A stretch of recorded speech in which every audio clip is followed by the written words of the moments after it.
What's up, everyone? Real quick, I'll give an update on my bar prepping because I guess I might as well since some people still have an interest in law school stuff.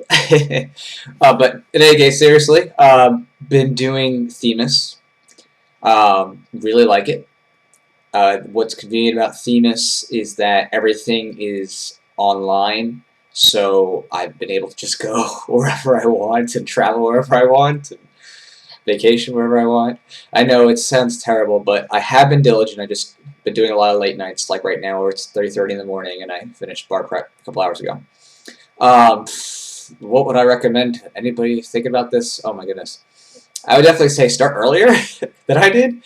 I mean, I started like a week earlier than we were supposed to, but they opened up our course like a couple weeks before that. I wish I started a week earlier and maybe put a little bit more time before that. Now, don't get me wrong, put it 8 weeks, it seems like you'll be able to be fine. 8 weeks of diligence overall, or just cramming at the end, especially.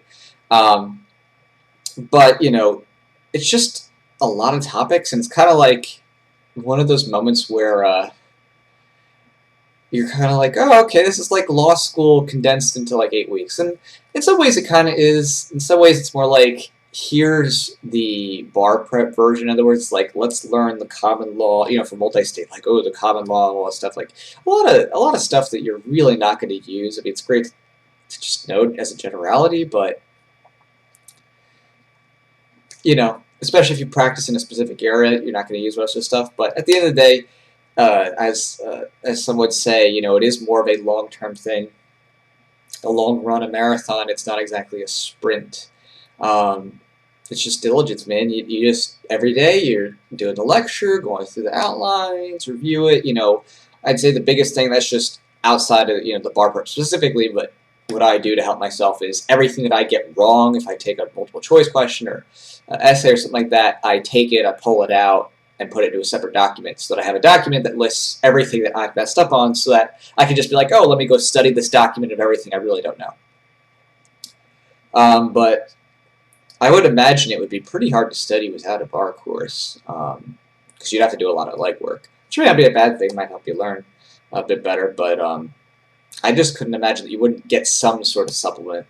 Uh, I mean, there's just so much information, and there's just I think people would rather be spending their time just digesting information rather than trying to find the information. I might have some fun here and there where I take the information, like cross-reference it, like take a look at it online, like a statute from the state of Maine. Um, but outside that, there's enough material usually in a bar prep course that will take you there. And I ended up switching from Barbary. Barbary wanted to charge me at the time like $3,600. Switching to Themis with their discounts and all that jazz, I ended up paying $995, which is really sweet.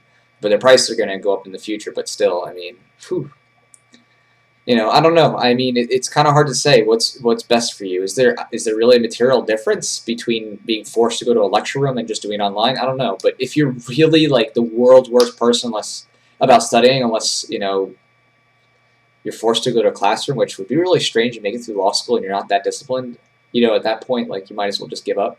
But I just don't see the benefit. I think it's much more beneficial to have something that's flexible, where the lessons are divisible. And there's review questions constantly. It just, for me, it works very well.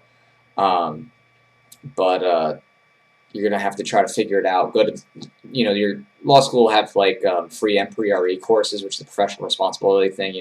Go check out. You'll have like Kaplan and Barbary, PMBR, Themis, some others. They usually will give you free prep for the MPRE as a simulation of what you'll do for the bar thing. Go to those, figure out what works out best for you. I'm enjoying Themis. It's great. I got one of my favorite professors on there, so getting to have him lecture again was pretty awesome. He was a good lecturer, but and when you take it, you might see there might be a professor from your school that you're like, oh, look at that, they're doing the lecture, right? Um, but I mean, outside that, I'm gonna have to find out after this is all done. I'll give a summary report after take the exam and see if I pass. I hope I do. My weakness right now is writing the essays because I'm more of a spastic, impatient person. And so sometimes my weakness is that analyze things so quickly that I forget the minutia getting up to that because I'm so.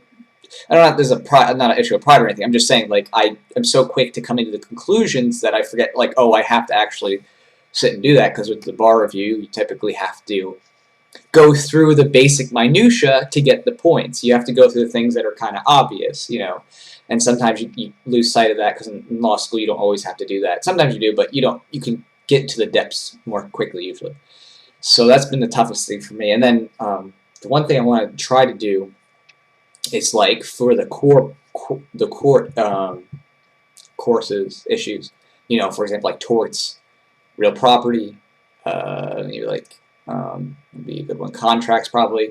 Those tests, like, take like the top 10 tests from every single one of those. In other words, something that, like, has multiple steps to it. I mean, a simple one would be like adverse possession. Open, continuous. Hostile. And for the period of time. Exclusive, for the period of time that the statute has for adverse possession. Putting those things together and just making lists just to go through. Okay, I need to just memorize like the 10 biggest, most testable things, especially for your state. Oh my gosh, yeah, the state stuff, that's hard because if you didn't go to like a bar prep school, which I know a lot of from what I understand, you're more likely to get bar prep style law schools if you go T3 T4. Not that it's a bad thing. I mean, it's doing you a great service, actually, because you just need to pass the bar to practice, right? But you go to a school, like I went to a school that was definitely more philosophical, or at least my classes were, they were much more philosophical, so I'm sitting there like, okay, I got to actually now learn the brass tacks. I did learn some of it practicing, but clinical, but I mean,